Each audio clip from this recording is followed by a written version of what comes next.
Hallelujah hallelujah. Okay, ದೇವರು ನಮಗೆ ಸ್ತೋತ್ರವಾಗಲಿ. ನಾವು ವಾಕ್ಯ ಕಡೆಗೆ ಬರೋಣ. ಯೋಹಾನನ ಸುವಾರ್ತೆ 1ನೇ ಅಧ್ಯಾಯದ 12ನೇ ವಚನ. ಯಾರ್ಯಾರು ಆತನನ್ನು ಅಂಗೀಕರಿಸಿದರೋ, ಅಂದರೆ ಆತನ ಹೆಸರಿನಲ್ಲಿ ನಂಬಿಕೆ ಇಟ್ಟರೋ, ಅವರಿಗೆ ದೇವರ ಮಕ್ಕಳಾಗುವ ಅಧಿಕಾರ ಕೊಟ್ಟನು. ಹಲ್ಲೆಲೂಯಾ. ಯೋಹಾನನ ಸುವಾರ್ತೆಯಲ್ಲಿ ನಾವು ಗಮನಿಸ್ತೇವೆ, ಇದೆಲ್ಲ ಈ ವಚನ ಅನೇಕರಿಗೆ ನಮಗೆಲ್ಲ ಭಯಪಟ್ಟಿದೆ.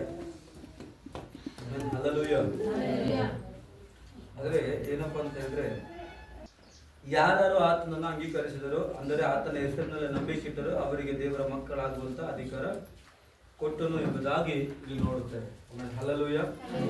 ಇದು 12ನೇ ವಚನದಲ್ಲಿ ಹೇಳುವಂತ ವಿಷಯವಾಗಿದೆ.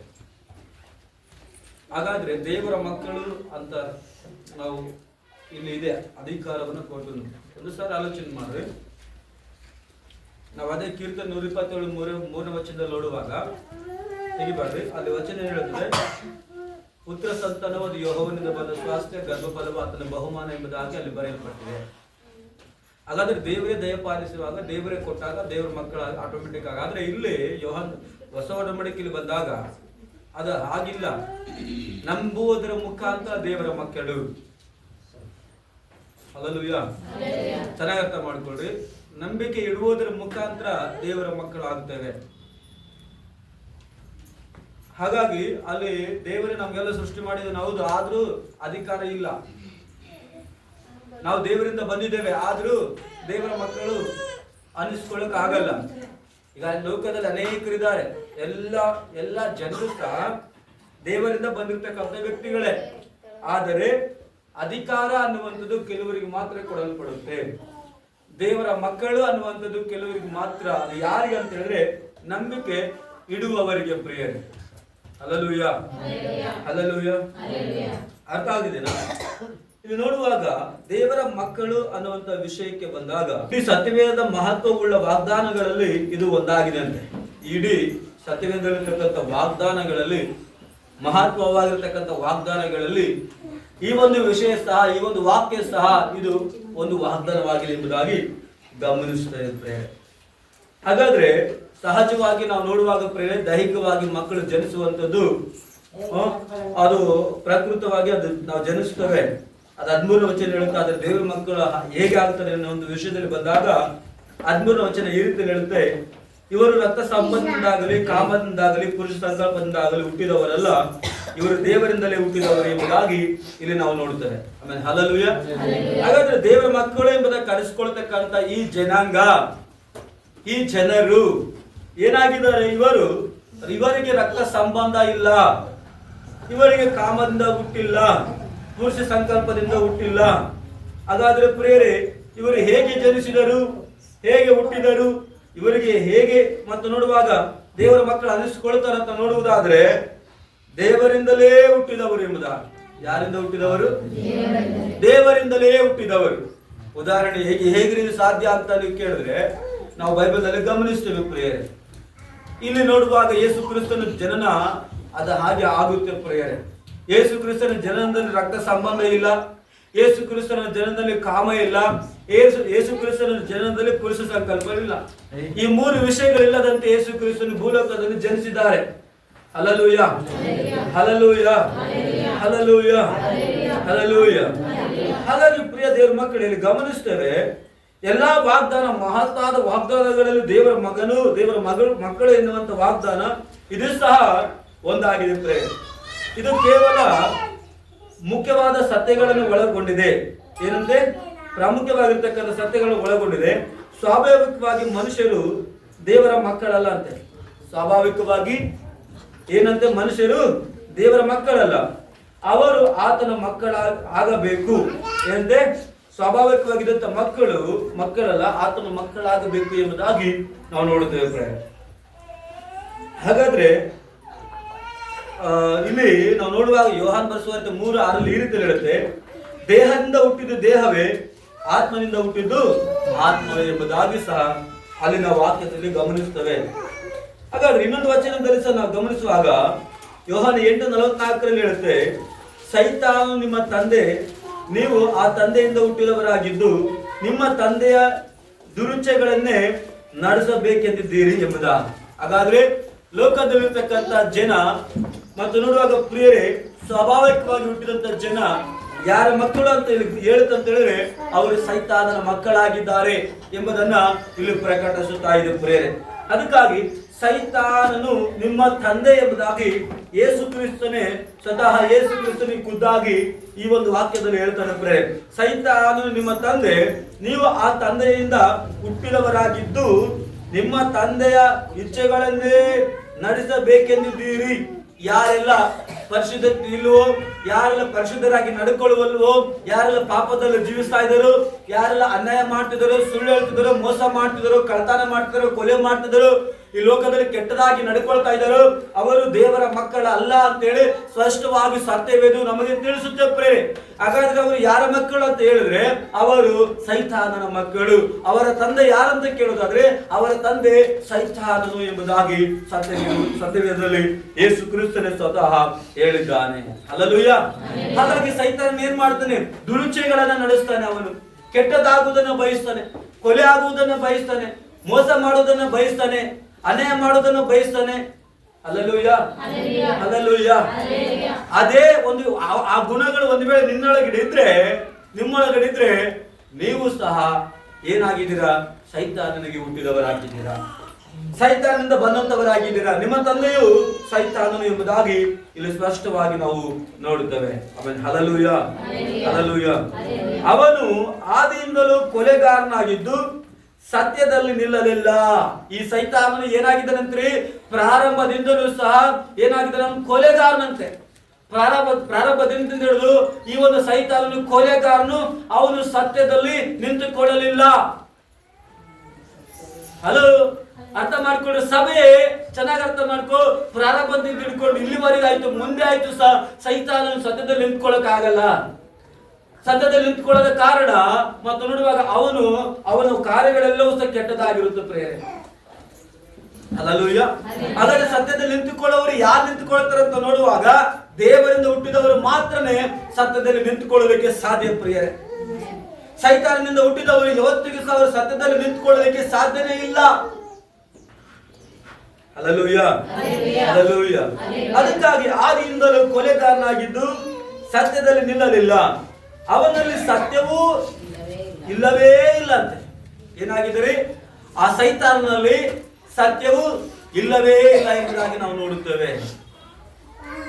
ಹಾಗಾದ್ರೆ ಸೈತಾನನಿಗೆ ಹುಟ್ಟಿದವರ ಜೀವಿತದಲ್ಲಿ ಸಹ ಸತ್ಯವೂ ಇಲ್ಲವೇ ಇಲ್ಲ. ಸತ್ಯ ಅನ್ನುವಂಥದ್ದವರ ಜೀವಿತದಲ್ಲಿ ಇರೋದಿಲ್ಲ ಪ್ರಿಯರೇ. ಆಮೇಲೆ ಹಲ್ಲೆಲೂಯಾ. ಅವನು ಸುಳ್ಳಾಡುವಾಗ ಸ್ವಭಾವ ಅನುಸಾರವಾಗಿ ಹಾಡುತ್ತಾನೆ. ಏನಂತ್ರಿ? ಸುಳ್ಳಾಡುವಾಗ ಏನಂತ? ಅವನು ಸ್ವಭಾವ ಅನುಸಾರ ಅಂತ ಹೇಳಿ ಏನು? ಅವನಿಗೆ ಅನ್ಸಲ್ಲ ನಾನು ಸುಳ್ಳಾಡಿದ್ದೇನಲ್ಲಪ್ಪ ಎಂಬುದಾಗಿ. ಅವನು ರೂಢಿ ಆಗ್ಬಿಟ್ಟಿರ್ತದೆ ಅಂದು ಅಂದು ಅಂದು ಅಂದು ಅಂದು. Hallelujah, hallelujah, hallelujah. ನಾವು ಈ ಕಡೆ ಬಂದಾಗ ಸಹ ನೋಡುವಾಗ ಚಿಕ್ಕ ಚಿಕ್ಕ ಮಕ್ಕಳು ಬೈತಾರೆ, ಸ್ವಲ್ಪ ಮಾತು ಬೈತಾರೆ. ಅರ್ಥ ಆಗ್ತದೇನಾ? ಅದು ಏನೋ ಸ್ವಭಾವ ಅವ್ರಿಗೇನದು ವ್ಯತ್ಯಾಸ ಅನ್ಸಲ್ಲ ಪ್ರೇರೆ. ಸ್ವಾಭಾವಿಕವಾಗಿ ಅವ್ರು ಬೈತಾನೆ ಹೋಗ್ತಾರೆ, ಅವ್ರಿಗೆ ಕೆಟ್ಟದಂತ ಅನ್ಸಲ್ಲ. ಅಲ್ಲಿ ನೋಡುವಾಗ ಅವರು ಬಳಸಲೇಬಾರ್ದು ನಮ್ಮ ಬಾಯಿಂದ, ಆದ್ರೆ ಅವರನ್ನು ಬಳಸ್ತಾರೆ. ಅವ್ರಿಗೆ ಅದು ಏನಾಗಿದೆ? ರೂಢಿ ಆಗ್ಬಿಟ್ಟಿರೋದು. ಸ್ವಾಭಾವಿಕವಾಗಿ ಮಾತಾಡ್ತಾರೆ, ಅವ್ರಿಗೆ ಆಶ್ಚರ್ಯ ಅಂತ ಅನ್ಸಲ್ಲ ಅದು. ಯಾಕೆ ಅದು ಅನ್ಸಲ್ಲ? ಯಾಕಂದ್ರೆ ಕುಟುಂಬದಲ್ಲಿ ಮೊದಲು ತಂದೆ ತಾಯಿಗಳು ಅದನ್ನ ಮಾಡ್ಕೊಂಡು ಬಂದಿರ್ತಾರೆ. ಕುಟುಂಬದಲ್ಲಿ ತಂದೆ ತಾಯಿಗಳು ಹೆಂಡತಿ ಬೈದು, ಹೆಂಡತಿ ಗಂಡನ ಬೈದು, ಇದನ್ನೇ ಮಾಡಿರ್ತಾರೆ. ಅಷ್ಟೇ ಮಾತ್ರ ಮಕ್ಕಳಿಗೆ ಸಾಧನೆ ಬೈದಿರ್ತಾರೆ. ಅದಕ್ಕಾಗಿ ಆ ಮಕ್ಕಳು ಅದನ್ನೇ ಅಭ್ಯಾಸ ಮಾಡ್ತಾರೆ, ಆ ಮಕ್ಕಳು ಅದನ್ನೇ ಬೈತಾ ಇರ್ತಾರೆ ಮನೆಯಲ್ಲಿ. Hallelujah, hallelujah, hallelujah, hallelujah. ಸ್ವಾಭಾವಿಕವಾಗಿ ಅವ್ರಿಗೆ ಇದು ಅನುಭವದಪ್ಪ, ಇದು ತಪ್ಪ ಅಂತ ಅನ್ಸದೇ ಇಲ್ಲ. ಅವ್ರಿಗೆ ಆ ಚುರುಕು ಉಂಟಾಗಲ್ಲ, ಅವ್ರಿಗೆ ಏನಂತ ಸ್ಪರ್ಶ ಉಂಟಾಗಲ್ಲ. ನಾನು ಈ ತರ ಬೈಬಾರ್ದು, ಇದು ಕೆಟ್ಟ ವರ್ಡ್ ಇದೆ, ತಪ್ಪಾಗಿದೆ ಅಂತ ಹೇಳಿ. ಹಲ್ಲೆಲೂಯಾ. ಹಾಗಾದ್ರೆ ಗಮನಿಸಿ ಪ್ರಿಯರೇ, ಇಲ್ಲಿ ಏನಾಗ್ತದೆ? ಸ್ವಭಾವಾನುಸಾರವಾಗಿ ಆಡುತ್ತಾನೆ. ಅವನು ಸುಳ್ಳುಗಾರನು, ಸುಳ್ಳಿಗೆ ಮೂಲ ಪುರುಷನು ಆಗಿದ್ದಾನೆ. ಏನಂದ್ರಿ? ಸೈತಾನನು ಏನಾಗಿದ್ದಾನೆ? ಸುಳ್ಳುಗಾರನಾಗಿದ್ದಾನೆ. ಸುಳ್ಳಿಗೆ ಮೂಲ ಪುರುಷನು ಯಾರಾಗಿದ್ದಾರೆ? ಹಾಗಾದ್ರೆ ಸುಳ್ಳು ಆಡ್ತಾ ಇದ್ದೇವೆ ಅಂತ ಹೇಳಿದ್ರೆ ಯಾರಿದ್ದಾರೆ ಹಂಗಾದ್ರೆ ನಮ್ಮೊಳಗಡೆ? ಸೈತಾನ. ದೇವರಿಲ್ಲ. ನಾವ್ ಹೇಳ್ಬೋದು ನಾನು ದೇವ್ರ ಮಗ ಸಭೆಗೆ ಹೋಗ್ತಂತೆ, ಸುಳ್ಳಾಡಿದ್ರೆ ಸೈತಾನ ಬಂದ್ಬಿಟ್ಟ ಆ ಕ್ಷಣನೇ. ಸುಳ್ಳು ಅನ್ನುವಂಥದ್ದು ಯಾರ್ದು? ಸೈತಾನ. Hallelujah, hallelujah. ಈಗ ನನ್ನ ಮೊಬೈಲ್ ನಿಮ್ಗೆ ಕೊಡ್ತೀನಿ ಅಂತ ಇಟ್ಕೊಳ್ರಿ, ನನ್ನ ಮೊಬೈಲ್ ತಗೊಂಡು ಹೋಗ್ತೀನಿ, ನಾನು ಸುಮ್ಮನೆ ಬಿಡ್ತೀನಿ, ನಾನು ಓದಿಸ್ತೀನಿ, ನಾನು ಕಸ್ಕೊಳ್ತೀನಿ, ಅಲ್ಲಿಗೆ ಬರ್ತೀನಿ ನಾನು ನಿಮ್ಮ ಹತ್ರ. ಹಾಗೇನೆ ಸುಳ್ಳು ಅನ್ನುವಂಥ ನಮ್ಮೊಳಗಡೆ ಇದ್ರೆ ಸೈತಾನ ಅಲ್ಲಿ ಇರಲ್ಲ, ಅವನು ದೂರ ಬಂದ್ಬಿಡ್ತಾನೆ ಆಟೋಮೆಟಿಕ್ ನಮ್ಮೊಳಗಡೆ. ಹಾಗಾಗಿ ಸೈತಾನನ ನಮ್ಮ ಒಳಗಡೆ ಬರಮಾಡಿಕೊಳ್ಳುವಂಥದ್ದು ಯಾರು? ನಾವೇ ಬರಮಾಡ್ಕೊಳ್ತೇವೆ. ಅವನೇ ಬರಲ್ಲ ನಮ್ಮ ಒಳಗಡೆ. ಸೈತಾನ ಬರಲಿಕ್ಕೆ ಕಾರಣ ಯಾರಂದ್ರೆ ನಾವೇ. ನಾವು ಆಡುವಂತ ಮಾತುಗಳು, ನಾವು ಬೈಯುವಂತ ಬೈಗಳು, ನಮ್ಮ ನಡವಳಿಕೆ ಏನ್ ಮಾಡ್ತದೆ? ದೂರ ಎಲ್ಲೋ ಒಂದ್ ಕಡೆ ದೂರ ಇರ್ತಕ್ಕಂಥ ಅವನ ಕೆಲಸ ಅವ್ನು ಮಾಡ್ಕೊಳ್ತಿರ್ತಾನೆ ಸೈತಾನನು. ಅದ್ರ ಹತ್ರ ಕರ್ಕೊಳ್ಳೋದು ಯಾರಾದ್ರೆ ನಾವೇ ಕರ್ಕೊಳ್ತಿರ್ತೇವೆ. ಅವ್ರಿಗೆ ಅನುಮತಿಸ್ತೀವಿ ಬಾ ಅಂತೇಳಿ. ಸುಳ್ಳಾಡಿಯೋ ಮೋಸ ಮಾಡಿಯೋ ಕೆಟ್ಟದಾಗಿ ಬೈದು ಏನೋ ಮಾಡ್ಬಿಟ್ಟು ಅವನನ್ನ ನಾವು ಕರ್ಕೊಳ್ತಿದ್ವಿ. Hallelujah, hallelujah. ಅರ್ಥ ಆಗ್ತಿದೇನಾ? ಹಲ್ಲೆಲೂಯ, ಅರ್ಥ ಆಗ್ತಿದೇನಾ? ಹಾಗಾದ್ರೆ ಸುಳ್ಳಿಗೆ ಮೂಲ ಪುರುಷನಾರು ಸುಳ್ಳಾಡಿದ್ರೆ ನಾವು ಸೈತಾನನ ಮಕ್ಕಳಾಗ್ತೀವಿ, ದೇವ್ರ ಮಕ್ಕಳಾಗಲ್ಲ. ಹಲ್ಲೆಲೂಯ. ಓಕೆ, ಕರ್ತನ ನಮಗೆ ಸ್ತೋತ್ರವಾಗ್ಲಿ. ಎಫೆಸಿಯ 2ನೇ ಅಧ್ಯಾಯದ 1 ಮತ್ತು 2ನೇ ವಚನವನ್ನು ಓದೋಣ. ಓದ್ರಿ. ಆತನು ಅಪರಾಧಗಳ ಮತ್ತು ಪಾಪಗಳ ದೆಸೆಯಿಂದ ಸತ್ತವರಾಗಿದ್ದ ನಿಮ್ಮನ್ನು ಸಹ ಬದುಕಿಸಿದನು. ಆತನು ಅಂದ್ರೆ ಯಾರು? ಯೇಸು ಕ್ರಿಸ್ತನು. ಏನ್ ಮಾಡಿದ್ದಾರೆ? ಆತನು ಅಪರಾಧಗಳ ಮತ್ತು ಪಾಪಗಳ ದೆಸೆಯಿಂದ ಸತ್ತವರಾಗಿದ್ದ ನಿಮ್ಮನ್ನು ಸಹ ಏನ್ ಮಾಡಿದ್ದಾನೆ? ಬದುಕಿಸಿದನು. ಅಪರಾಧಗಳನ್ನ ಮಾಡುತ್ತಾ, ಸುಳ್ಳಾಡುತ್ತಾ, ಮೋಸ ಮಾಡುತ್ತಾ, ಪಾಪಗಳನ್ನ ಮಾಡುತ್ತಾ, ಏನೆಲ್ಲ ಕೆಟ್ಟದನ್ನ ಬಯಸುತ್ತಾ, ಕೆಟ್ಟದನ್ನ ಮಾಡುತ್ತಾ ಇದ್ದಂತ ನಮ್ಮನ್ನ ಅದರಲ್ಲೇ ಸತ್ತು ಹೋಗಿದ್ದೇವೆ. ಇದು ತಪ್ಪಂತ ಅನಿಸ್ತಾ ಇಲ್ಲ, ಇದು ಕೆಟ್ಟದಂತ ಅನಿಸ್ತಾ ಇಲ್ಲ. ಅವನಿಗೆ ಯಾರು ನಮ್ಗೆ ಬೈತಾರೆ ಅವನಿಗಿಂತ ಹೆಚ್ಚಾಗಿ ಬೈದ್ರೆ ನಮ್ಗೆ ಸಮಾಧಾನ, ಅದೇ ನಮಗೆ ಖುಷಿ. ಯಾರು ನಮಗೆ ಕೇಡು ಮಾಡ್ತಾರೆ ಅದಕ್ಕಿಂತ ಹೆಚ್ಚಾಗಿ ಕೇಡು ಮಾಡಿದ್ರೆ ನಮಗೆ ಅದು ಖುಷಿ ಅದರಲ್ಲಿ. ಹಲ್ಲೆಲೂಯ. ಅದಕ್ಕಾಗಿ ಅದು ನಮಗೆ ತಪ್ಪು ಅಂತ ಅನಿಸಲ್ಲ ಪ್ರೇರೆ.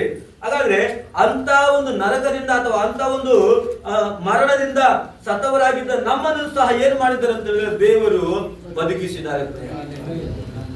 ಹಲ್ಲೆಲೂಯ. ವಾಕ್ಯವನ್ನು ಚೆನ್ನಾಗಿ ಕೇಳಬೇಕು. ಹಾಗಾದ್ರೆ ಗಮನಿಸ್ರಿ, ಮುಂದಕ್ಕೆ ಹೋಗೋಣ. ನೀವು ಪೂರ್ವದಲ್ಲಿ ಅಪರಾಧಗಳನ್ನು ಪಾಪಗಳನ್ನು ಮಾಡಿದವರಾಗಿದ್ದು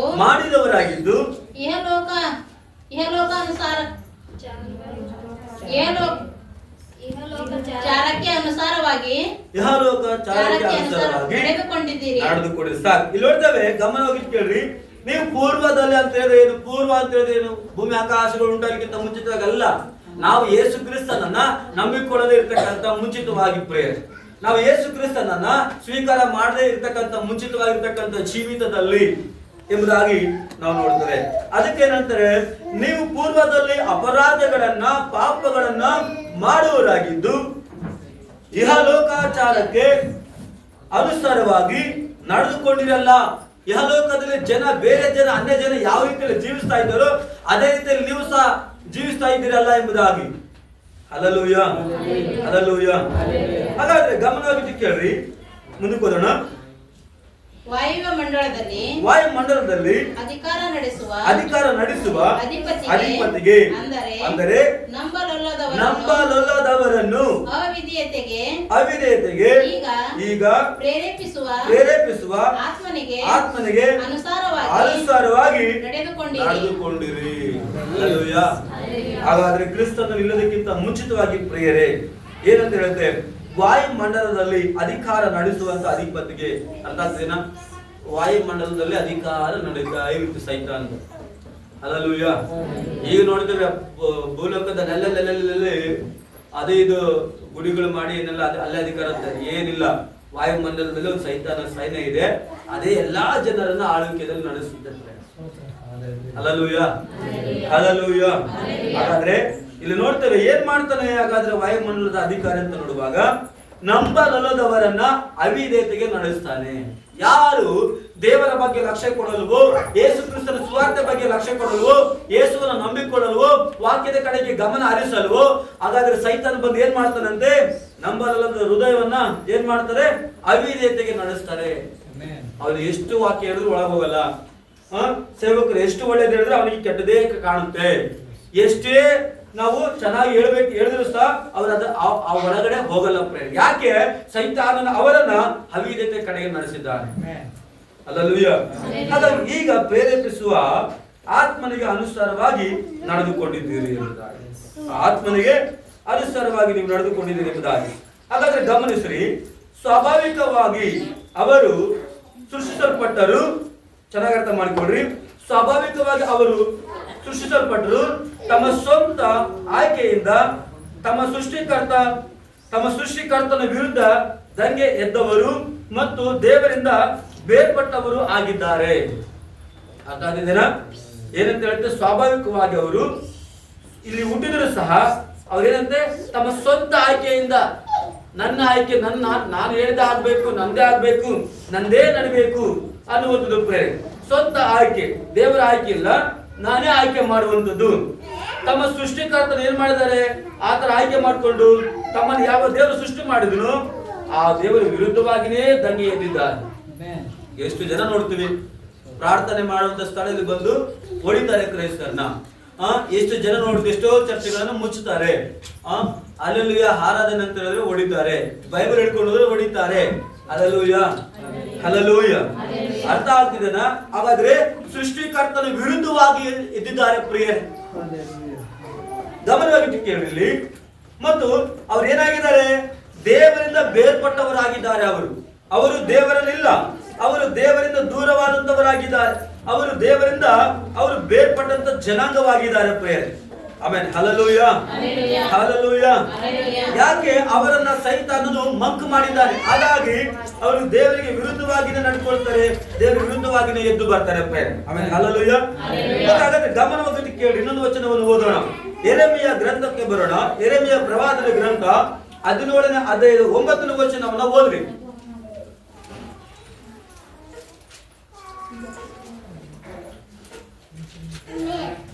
ಬೇಗ. ಹೃದಯವು ಎಲ್ಲಕ್ಕಿಂತಲೂ ವಂಚಕ ಗುಣವಾಗದ ರೋಗಕ್ಕೆ ಒಳಗಾಗಿದೆ. ಅದನ್ನು ಯಾರು ತಿಳಿದಾರು ಎಂಬುದಾಗಿ ಚೆನ್ನಾಗಿ ಅರ್ಥ ಮಾಡ್ಕೊಳ್ರಿ. ಹೃದಯ, ನಮಗಿರ್ತಕ್ಕಂಥ ಹೃದಯ ಎಲ್ಲಕ್ಕಿಂತಲೂ ವಂಚಕ ಅಂತ ನೋಡು. ಆ ಹೃದಯ ಬೇಗ ವಂಚನೆಗೆ ಈಡಾಗುತ್ತೆ ಪ್ರಿಯರೇ. ಮತ್ತು ನೋಡುವಾಗ ಅದೇನಾಗಿದೆ, ಗುಣವಾಗದ ರೋಗಕ್ಕೆ ಒಳಗಾಗಿದೆ. ಈ ಶರೀರಕ್ಕೆ ಆರಾಮಿಲ್ಲ ಅಂತ ಹೇಳಿದ್ರೆ ಮತ್ತೆ ಗುಣವಾಗಬಹುದು ಪ್ರಿಯರೇ. ಆದ್ರೆ ಮನಸ್ಸಿಗೆ ಆರಾಮಿಲ್ಲ ಅಂತ ಹೇಳಿದ್ರೆ ಅದು ಗುಣವಾಗದ ರೋಗಕ್ಕೆ ಅದು ಒಳಗಾಗಿದೆ ಎಂಬುದಾಗಿ ನಾವು ನೋಡುತ್ತೇವೆ. ಹಲ್ಲೆಲೂಯ. ಅದನ್ನು ಯಾರು ತಿಳಿದಾರು ಎಂಬುದಾಗಿ ಸಹ ಇಲ್ಲಿ ವಾಕ್ಯದಲ್ಲಿ ನಾವು ಗಮನಿಸುತ್ತೇವೆ. ಹಾಗಾದ್ರೆ ಇನ್ನೊಂದು ವಚನ ಓದೋಣ. ಆದಿಕಾಂಡ 8ನೇ ಅಧ್ಯಾಯದ 21ನೇ ವಚನ.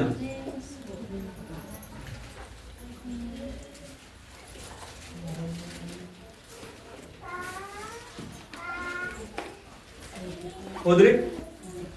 ಅದರ ಸುವಾಸನೆಯು ಯೆಹೋವನಿಗೆ ಗಮಗಮಿಸಲು ಆತನು ಹೃದಯದೊಳಗೆ ಮನುಷ್ಯರ ಮನಸ್ಸಂಕಲ್ಪವು ಚಿಕ್ಕಂದಿನಿಂದಲೇ ಕೆಟ್ಟದ್ದು. ಮನುಷ್ಯನ ಒಂದು ನಡವಳಿಕೆ, ಮನಸ್ಸಂಕಲ್ಪ ಏನಾಗಿದೆ ಅಂದ್ರೆ ಚಿಕ್ಕೊಂದಿರುವಾಗ್ಲಿಂದನೇ ಏನಾಗಿದೆ, ಅದು ಕೆಟ್ಟದಾಗಿದೆ. ಅರ್ಥ ಆಗ್ತದೇನ? ಚಿಕ್ಕ ಮಕ್ಕಳು ನೋಡ್ರಿ, ಅಲ್ಲಿಂದ ಸಹ ಪ್ರಾರಂಭ ಆಗ್ತದೆ ಅದು ಕೆಟ್ಟದನ್ನು ಒಂದು. ಹಾಗಾದ್ರೆ ದೇವರ ವಾಕ್ಯದಿಂದ ನಾವು ಅದನ್ನೆಲ್ಲ ಸರಿ ಮಾಡಿಕೊಳ್ಳಬೇಕಾಗಿದೆ. ಓಕೆನಾ? ಇನ್ನೊಂದು ವಚನಕ್ಕೆ ಬರೋಣ. ಯೆಶಾಯ ಪ್ರವಾದನ ಗ್ರಂಥ 24ನೇ ಅಧ್ಯಾಯದ 5ನೇ ವಚನ.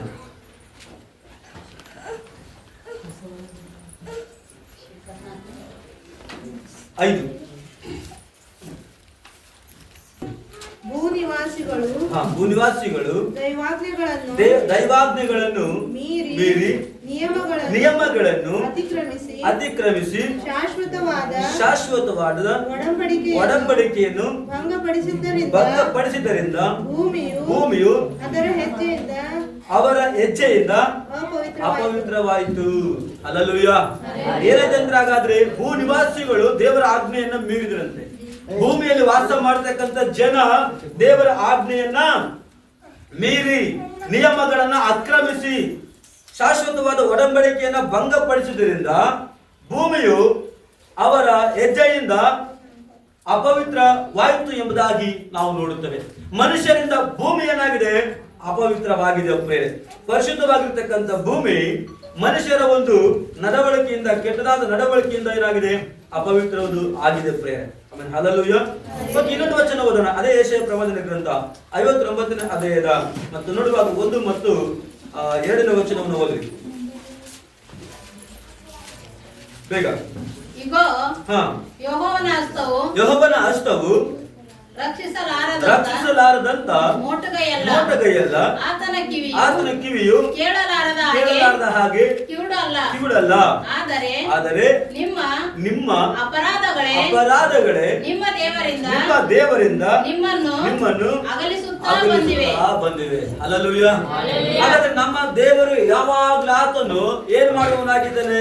ಪ್ರಾರ್ಥನೆ ಕೇಳುವ ದೇವರಾಗಿದ್ದಾನೆ, ರಕ್ಷಿಸುವಂತ ದೇವರಾಗಿದ್ದಾನೆ. ಪ್ರೇರೆ, ಅದಕ್ಕಾಗಿ ಮತ್ತು ನೋಡಿ, ಹೊಸ ಒಡಂಬಡಿಕೆ ನೋಡ್ತೀವಿ, ಮತ್ತೊಂದು ಸುವಾರ್ತೆ, ಎಲ್ಲ ಕಷ್ಟಪಡೋರು ಹೊರೆ ಹೊತ್ತವ್ರೆ, ನೀವೆಲ್ಲ ನನ್ನ ಬಳಿಗೆ ಬಂದಿಲ್ಲ ಅಂತ ಹೇಳುತ್ತೆ. ಅದೇ ಮತ್ತೆ 7:7 ಮತ್ತೆ ಬೇಡಿಕೆ ಕೊಡ್ರಿ ನಿಮಗೆ ದೊರೆಯುವುದು ಅಂತ ಹೇಳುತ್ತೆ. ಹಿಂಗೆಲ್ಲ ಇದ್ದಾಗ್ಯೂ ಸಹ ಅದಕ್ಕಾಗಿ ನಾವು ವಾಕ್ಯದ ಹೇಳ್ತೇವೆ, ಈಗ ಯೆಹೋವನ ಹಸ್ತವು ರಕ್ಷಿಸಲಾರದಂತೆ ಆತನ ಕೈ ಮುರಿದೋಗಿಲ್ಲ. ಮೋಟಗೈ ಅಂದ್ರೆ ಆತನ ಕೈ ಮುರಿದಿಲ್ಲ. ಆತನ ಕಿವಿಯು ಕೇಳಲಾರದಂತೆ ಆತನಿಗೆ ಕಿವುಡಾಗಿಲ್ಲ. ಪ್ರೇರೆ, ಆತನ ಕಿವಿ ಯಾವಾಗಲೂ ಓಪನ್ ಆಗಿದೆ. ಆತನ ಕೈ ಯಾವಾಗಲೂ ಚಾಚಿದನ್ನು ನಮ್ಮನ್ನು ರಕ್ಷಿಸುವುದಕ್ಕಾಗಿ. ಹಾಗಾದ್ರೆ ಏನು ಇಲ್ಲಿ ಸಮಸ್ಯೆ ಅಂತ ನೋಡಿದ್ರೆ, ಆದ್ರೆ ನಿಮ್ಮ ಅಪರಾಧಗಳೇ ನಿಮ್ಮ ದೇವರಿಂದ ನಿಮ್ಮನ್ನು ಅಗಲಿಸುತ್ತಾ ಬಂದಿವೆ. ಹಲ್ಲೆಲೂಯಾ. ಹಾಗಾದ್ರೆ ದೇವರನ್ನ ಅಗಲಿಸುವಂತ ವಿಷಯಗಳು ಯಾವ ಅಂತ ನೋಡಿದ್ರೆ, ಅಪರಾಧಗಳು, ಪಾಪಗಳು, ಕೆಟ್ಟದ್ದು, ಸುಳ್ಳು, ಮೋಸ, ಹೀಗೆ ಅನೇಕ ವಿಷಯಗಳು, ಸೈತಾನನಿಗೆ ಸಂಬಂಧಪಟ್ಟಂತ ವಿಷಯಗಳೇ ನಮ್ಮನ್ನ ದೇವರಿಂದ ಅಗಲಿಸುತ್ತಾ ಬರ್ತವೆ. ನೋಡಿ, ಹಲ್ಲೆಲೂಯಾ. ದೇವರ ಇಚ್ಛೆ ಏನು? ಮನುಷ್ಯನು ಯಾವಾಗಲೂ ದೇವರ ಸಂಗಡ ಇರಬೇಕೆಂಬುದಾಗಿ ದೇವರ ಇಷ್ಟವಾಗಿದೆ. ಪ್ರಿಯರೇ, ಅದಕ್ಕಾಗಿ ಯೋಹಾನ 3:17 ಪ್ರಕಾರವಾಗಿ ಯೇಸು ಕ್ರಿಸ್ತನನ್ನು ನಮಗೋಸ್ಕರ ಬಲಿಯಾಗುವುದಕ್ಕಾಗಿ ದೇವರು ಕೊಟ್ಟಿದ್ದಾರೆ. ಕಾರಣ ಯಾಕೆ ಅಂತ ನೋಡಿದ್ರೆ, ನಾವು ಯಾವಾಗಲೂ ದೇವರ ಜೊತೆಗೆ ಇರಬೇಕು, ದೇವರ ಜೊತೆಗೆ ಮಾತನಾಡಬೇಕು, ದೇವರ ಜೊತೆಗೆ ಸಹವಾಸ ಬೆಳೆಸಬೇಕು, ದೇವರ ಮಾತನ್ನು ಕೇಳಬೇಕು, ದೇವರ ಮಾತಿನ ಪ್ರಕಾರವಾಗಿ ಜೀವಿಸಬೇಕೆನ್ನುವಂತ ಉದ್ದೇಶದಿಂದ ದೇವರು ಪ್ಲಾನ್ ಮಾಡಿ ಮತ್ತು ನೋಡುವ ಯೇಸು ಕ್ರಿಸ್ತನನ್ನು ಕಳಿಸಿಕೊಟ್ಟಿದ್ದಾರೆ. ಹಾಗಾದ್ರೆ ಈಗ ನಾವು ಯಾಕೆ ದೇವರಿಂದ ದೂರವಾಗ್ತಾ ಇದ್ದೇವೆ? ಯಾಕೆ ನಾವು ದೇವರ ಸ್ವರವನ್ನು ಕೇಳಲಿಕ್ಕೆ ಆಗ್ತಾ ಇಲ್ಲ? ಯಾಕೆ ನಮ್ಮ ಪ್ರಾರ್ಥನೆಗಳಿಗೆ ಉತ್ತರ ಬರ್ತಾ ಇಲ್ಲ? ಯಾಕೆ ನಮ್ಮ ಸಮಸ್ಯೆಗಳ ಬಗೆಹರ್ತಾ ಇಲ್ಲ? ಯಾಕೆ ನಮ್ಮ ಜೀವಿತ ಬದಲಾಗ್ತಾ ಇಲ್ಲ ಅಂತ ನೋಡಿದ್ರೆ ಇದೇ ಕಾರಣ. ಪ್ರಿಯರೇ, ಹಲ್ಲೆಲೂಯಾ, ಹಲ್ಲೆಲೂಯಾ. ಏನು ಹಾಗಾದ್ರೆ ಇಲ್ಲಿ ನೋಡ್ತೇವೆ ಏನಾಗಿದೆ? ಆದರೆ ನಿಮ್ಮ ಅಪರಾಧಗಳೇ ನಿಮ್ಮ ದೇವರಿಂದ ನಿಮ್ಮನ್ನು ಅಗಲಿಸುತ್ತಾ ಬಂದಿವೆ ಅಂತ ನೋಡಿ. ಅಪರಾಧಗಳು, ಪಾಪಗಳು ಮತ್ತು ನೋಡುವಾಗ ಒಬ್ಬ ಮನುಷ್ಯನನ್ನ ದೇವರಿಂದ ಅಗಲಿಸಲಿಕ್ಕೆ ಶಕ್ತಿ ಉಳ್ಳಂತವುಗಳಾಗಿದ್ದಾವೆ. ಹಾಗಾಗಿ ಪ್ರಿಯ ದೇವರ ಮಕ್ಕಳೇ, ಚೆನ್ನಾಗಿ ಗಮನವಾಗಿಟ್ಟು ಕೇಳ್ರಿ. ನಮ್ಮನ್ನು ಯಾವುದೇ ವಿಷಯವಾಗ್ಲಿ ದೇವರಿಂದ ನಮ್ಮನ್ನು ದೂರ ಮಾಡ್ತಂತ ಹೇಳೋದಾದ್ರೆ ಅದರಿಂದ ನಾವು ದೂರವಾಗಿರಬೇಕಾಗಿದೆ. Hallelujah, hallelujah, hallelujah, hallelujah. ಅರ್ಥ ಆಗ್ತಿದೇನಾ? ಅದು ಯಾರೇ ಆಗ್ಲಿ, ವ್ಯಕ್ತಿಗಳಾಗಿರ್ಲಿ, ಈ ಕೆಟ್ಟ ಜೀವಿತ ಆಗಿರ್ಲಿ, ಯಾರೇ ಆಗಿರ್ಲಿ, ನಾನು ಸೇವೆಗೆ ಬರ್ಬೇಕಾದ್ರೆ ನಮ್ಮಪ್ಪ ನಮ್ಮ ಕುಟುಂಬದಲ್ಲಿ ಜಗಳ ಏನು, ನೀವು ಸೇವೆಗೆ ಹೋಗ್ಬಾರ್ದು ಅಂತೇಳಿ ನನ್ನನ್ನ ಸೇವೆಯಿಂದ ಅಗಲಿಸ್ಲಿಕ್ಕೆ ನೋಡಿದ್ರು, ನನ್ನನ್ನ ದೇವರಿಂದ ಅಗಲಿಸ್ಲಿಕ್ಕೆ ನೋಡಿದ್ರು, ನಾನು ಅವ್ರನ್ನೇ ಬಿಟ್ಟು ಬಂದೆ. ಅರ್ಥ ಆಗ್ತಿದೇನಾ? ಆ ತಂದೆ ಆದ್ರೂ ಸರಿ, ತಾಯಿ ಆದ್ರೂ ಸರಿ, ಅಣ್ಣ ಆದ್ರೂ ಸರಿ, ತಮ್ಮ ಆದ್ರೂ ಸರಿ, ಯಾರೇ ಆಗ್ಲಿ ದೇವರಿಂದ ನಮ್ಮನ್ನು ದೂರ ಮಾಡ್ತಾರಂತ ಹೇಳಿದ್ರೆ ಅವರಿಂದ ನಾವು ದೂರ ಇರ್ಬೇಕಷ್ಟೇ. ದೇವರು ನಮ್ಮನ್ನ ಹೆಚ್ಚಿಸ್ತಾನೆ, ಆದ್ರೆ ಎಂದಿಗೂ ಸಹ ಕೈ ಬಿಡುವುದಿಲ್ಲ. ಪ್ರಿಯ, ಹಲ್ಲೆಲೂಯಾ, ಹಲ್ಲೆಲೂಯಾ, ಹಲ್ಲೆಲೂಯಾ. ಹಾಗೆ ಬರೀ ಮನುಷ್ಯರ ಕುರಿತಾಗಿ ನಾನು ಹೇಳಿದೆ, ಅದು ಪ್ರತಿ ನಮ್ಮ ಒಳಗಡೆ ರಹಸ್ಯವಾಗಿರ್ತಕ್ಕಂಥ ಪಾಪಗಳು ಮತ್ತೆ ಕೆಟ್ಟ ಚಟಗಳು ಏನೆಲ್ಲ ನಮ್ಮನ್ನು ದೇವರು ದೂರ ಮಾಡ್ತಾ ಇರ್ತವೆ. ಪ್ರಿಯ, ನಾವು ಮನುಷ್ಯರನ್ನ ಈಜಿಯಾಗಿ ಬಿಟ್ಟು ದೂರ ಬರ್ಬೋದು, ಆದ್ರೆ ಒಳಗಿರ್ತಕ್ಕಂಥ ಪಾಪದ ಜೀವಿತವನ್ನು ಬಿಟ್ಟು ಹೊರಗೆ ಬರಕ್ ಆಗಲ್ಲ. ಮೊದಲು ಅದನ್ನ ಮಾಡಬೇಕು ಪ್ರಿಯರೇ. ನಾವು ಅದನ್ನ ನಾವು ಮಾಡಿದಾಗ ಮಾತ್ರ, ಬಿಟ್ಟು ಹೊರಗೆ ಬಂದಾಗ ಮಾತ್ರನೇ ನಾವು ದೇವರ ಸ್ವರವನ್ನು ಕೇಳಿಸಿಕೊಳ್ಳಲಿಕ್ಕೆ ಸಾಧ್ಯ, ದೇವರ ನಮ್ಮ ಪ್ರಾರ್ಥನೆ ಕೇಳಲಿಕ್ಕೆ ಸಾಧ್ಯ, ನಮ್ಮ ಪ್ರಾರ್ಥನೆ ಉತ್ತರವನ್ನು ಕೊಡಲಿಕ್ಕೆ ಸಾಧ್ಯವಾಗಿದೆ. ಆಮೇಲೆ ಹಲ್ಲೆಲೂಯಾ. ಹಾಗಾಗಿ ನೋಡ್ತೀವಿ, ಈಗ ಯೆಹೋವನ ಹಸ್ತವು ರಕ್ಷಿಸಲಾರದಂತ ಮೋಟಗೈಯಲ್ಲ, ಆತನ ಕಿವಿಯು ಕೇಳಲಾರದ ಹಾಗೆ ಕಿವಿಡಲ್ಲ. ಆದರೆ ನಿಮ್ಮ ಅಪರಾಧಗಳೇ ನಿಮ್ಮ ದೇವರಿಂದ ನಿಮ್ಮನ್ನು ಅಗಲಿಸುತ್ತಾ ಬಂದಿವೆ. ನಿಮ್ಮ ಪಾಪಗಳೇ ಆತನು ಕೇಳಲಾರದಂತೆ ಆತನ ಮುಖಕ್ಕೆ ಅಡ್ಡವಾಗಿವೆ. Hallelujah, hallelujah. ಅರ್ಥ ಆಗ್ತಿದೆನಾ? ಹಾಗಾದ್ರೆ ಏನ್ ಮಾಡ್ಬೇಕಾಗಿದೆ? ನಾವು ಪರೀಕ್ಷೆ ಮಾಡ್ಬೇಕು. ನಮ್ಮ ಜೀವಿತದಲ್ಲಿ ದೇವರಿಂದ ದೂರವಾಗಲಿಕ್ಕೆ ಕಾರಣವಾಗಿರ್ತಕ್ಕಂಥ ವಿಷಯಗಳು ಏನಿದಾವೆ ಎಂಬುದಾಗಿ ಪ್ರೇಯರ್. ನಿನಗೆ ಒಂದು ವೇಳೆ ಸಾಧ್ಯವಾದ ಲಿಸ್ಟ್ ಮಾಡ್ಬೇಕು, ಬರ್ಕೋಬೇಕು. ಅವುಗಳನ್ನು ದಿನದಿಂದ ದಿನಕ್ಕೆ ಅವುಗಳಿಂದ ದೂರ ಆಗಲಿಕ್ಕೆ ಪ್ರಯತ್ನ ಪಡಬೇಕು ಪ್ರೇಯರ್. ಆಮೇಲೆ ಹಲ್ಲೆಲೂಯಾ, ಹಲ್ಲೆಲೂಯಾ, ಹಲ್ಲೆಲೂಯಾ. ಓಕೆ, ನಾವು ಇನ್ನೊಂದು ವಾಕ್ಯಕ್ಕೆ ಬರೋಣ. ರೋಮ 3ನೇ ಅಧ್ಯಾಯದ 9ನೇ ವಚನ.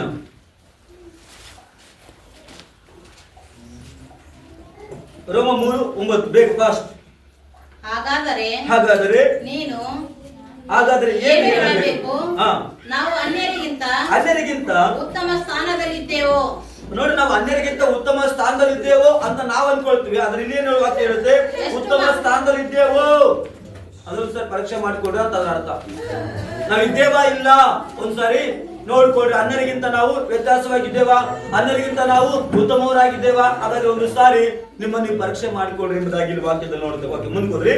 ಎಷ್ಟು ಮಾತ್ರಕ್ಕೂ ಇಲ್ಲ ಅಂತ್ರಿ. ಅನ್ಯರಿಗಿಂತ ನಾವು ಎಷ್ಟು ಮಾತ್ರಕ್ಕೂ ಉನ್ನತದಲ್ಲಿ ಇಲ್ಲ ಎಂಬುದಾಗಿ ಹೇಳ್ತೀವಿ. ಮುಂದ್ಕೋದ್ರಿ. ಯೆಹೂದ್ಯರೇ ಆಗಲಿ ಗ್ರೀಕರೇ ಆಗಲಿ ಎಲ್ಲರೂ ಪಾಪಕ್ಕೆ ಒಳಬಿದ್ದವರೆಂದು ಮೊದಲೇ ತೋರಿಸಿಕೊಟ್ಟಿದ್ದೇವಲ್ಲ. ಓಕೆ, ಇದು ಶಾಸ್ತ್ರದಲ್ಲಿ ಬರೆದಿರುವ ಮಾತುಗಳಿಗೆ ಸರಿಯಾಗಿದೆ. ಏನಾಗಿದೆ ಅಂತ ಶಾಸ್ತ್ರದಲ್ಲಿ ಬರೆದಿರ್ತಕ್ಕಂಥ ಮಾತುಗಳಿಗೆ ಸರಿಯಾಗಿದೆ. ಮುಂದಕ್ಕೆ ಹೋಗೋಣ. ಯಾವೆಂದರೆ ನೀತಿವಂತನೂ ಇಲ್ಲ, ಒಬ್ಬನಾದರೂ ಸಹ ಇಲ್ಲ ಭೂಮಿ ಮೇಲೆ. ಎಂತ ಅಧಿಕಾರದಲ್ಲಿದ್ದರೂ ಸಹ ನೀತಿವಂತನು ಕಾಣಲಿಕ್ಕೆ ಸಾಧ್ಯವಿಲ್ಲ ಪ್ರೇರೆ. ನೀತಿವಂತನೂ ಇಲ್ಲ, ಒಬ್ಬನಾದರೂ ಇಲ್ಲ, ತಿಳುವಳಿಕೆ ಉಳ್ಳವನು ಇಲ್ಲ, ದೇವರನ್ನು ಹುಡುಕುವವನು ಇಲ್ಲ. ಭೂಮಿ ಮೇಲೆ ಪ್ರಿಯರೇ ಬೇರೆ ಬೇರೆ ಎಲ್ಲಾ ಹುಡುಕ್ತಾರೆ. ಬಂಗಾರ ಹುಡುಕ್ತಾರೆ, ಬೆಳ್ಳಿ ಹುಡುಕ್ತಾರೆ, ಅದು ಹುಡುಕ್ತಾರೆ, ಇದು ಹುಡುಕ್ತಾರೆ, ಏನೆಲ್ಲ ಹುಡುಕ್ತಾರೆ ಜನ. ಹಲ್ಲೆಲೂಯಾ. ದೇವರನ್ನು ಹುಡುಕುವವರು ಇಲ್ಲ ಎಂಬುದಾಗಿ ಸತ್ಯವೇದ ಹೇಳುತ್ತೆ ಪ್ರೇರೆ. ಯಾವುದನ್ನು ಹುಡುಕ್ಬೇಕಾಗಿತ್ತು ಅದನ್ನ ಹುಡುಕದೆ ಬೇರೆ ಎಲ್ಲವನ್ನೂ ಹುಡುಕ್ಲಿಕ್ಕೆ ಮಾನವನು ಪ್ರಾರಂಭಿಸಿದಾನಂತೆ. ಹಲ್ಲೆಲೂಯಾ. ಹಾಗಾಗಿ ತಿಳುವಳಿಕೆ ಉಳ್ಳವನು ಇಲ್ಲ, ದೇವರನ್ನು ಹುಡುಕುವವನು ಇಲ್ಲ. ಓಕೆ, ಮುಂದುವರಿ. ಎಲ್ಲರೂ ದಾರಿ ತಪ್ಪಿ ನಡೆಯುತ್ತಾರೆ. ಎಲ್ಲರೂ ಕೆಲಸಕ್ಕೆ ಬಾರದವರು ದಾರಿ ತಪ್ಪಿ ನಡೀತಾರೆ. ಅವರೆಲ್ಲರೂ ಸಹ ಕೆಲಸಕ್ಕೆ ಬಾರದವರಾಗಿದ್ದಾರೆ. ಮುಂದಕ್ಕೆ ಹೋದ್ರಿ. ಒಳ್ಳೆಯದನ್ನು ಮಾಡುವವನು ಇಲ್ಲ, ಒಬ್ಬನಾದರೂ ಇಲ್ಲ. ಈಗ ನಾವು ಕೇಳ್ತಾ ಇದ್ದೇವಲ್ಲ, ಇನ್ನೋಡು ಸಂತೋಷ ಪಡಬಾರ್ದು. ಹೌದಲ್ಲ, ಅವರು ಸಹ ನಮ್ಮಂಗಿದ್ರೆ ನಾವು ಸಹ ಹಂಗೆ ಇದೀವಿ ಅಂತ ಹೇಳಿ. ಯಾಕೆ ಓದಿಸ್ತಾ ಇದ್ದೀನಿ, ಯಾಕೆ ನೀವು ಕೇಳ್ತಾ ಇದ್ದೀರಾ? ಇದಕ್ಕೆಲ್ಲ ಅಪೋಸಿಟ್ ಆಗಿರ್ಬೇಕು. ಅದ ಹಂಗ ಹೇಳ್ತದಂದ್ರೆ ನಾನು ಹಂಗಿರ್ಬೇಕು. ಹಲ್ಲೆಲೂಯಾ. ಇನ್ನೇನಂತ ಹೇಳುತ್ತೆ? ಎಲ್ಲರೂ ದಾರಿ ತಪ್ಪಿ ನಡೀತಾರೆ ಅಂತಂದ್ರೆ ನಾನು ಸಹ ನಡಿಬೋದಂತ, ನಾನು ದಾರಿ ತಪ್ಪಿ ನಡಿಬಾರ್ದು ಅಂತ ತಿಳ್ಕೋಬೇಕು. ಎಲ್ಲರೂ ಕೆಲಸಕ್ಕೆ ಬಾರ್ದವ್ರು ಅಂದ್ರೆ ನಾನು ಕೆಲಸಕ್ಕೆ ಬರಲಾರ್ದನ್ ಆಗ್ಬಾರ್ದು, ಕೆಲಸಕ್ಕೆ ಬರೋನ್ ಆಗ್ಬೇಕಂತ ತಿಳ್ಕೋಬೇಕು. ಮತ್ತೆ ನೋಡ್ತೇವೆ, ಒಳ್ಳೇದನ್ನು ಮಾಡುವನು ಇಲ್ಲ, ಒಬ್ಬನಾದ್ರೂ ಇಲ್ಲ. ಅಂದ್ರೆ ನಾನು ಒಳ್ಳೇದ್ ಮಾಡ್ಬೇಕಂತ ತಿಳ್ಕೊಳ್ಬೇಕು. ವಿನಃ ನಾನು ಸಹ ಅದೇ ಲಿಸ್ಟ್ ಅಲ್ಲಿ ಹೋದ್ರೆ ಅವನು ಹಂಗಿದ್ರೆ ನಾನು ಹಂಗಿರ್ತಾನಂತ ಹೋಗ್ಬಾರ್ದು ಪ್ರಿಯ. Hallelujah, hallelujah.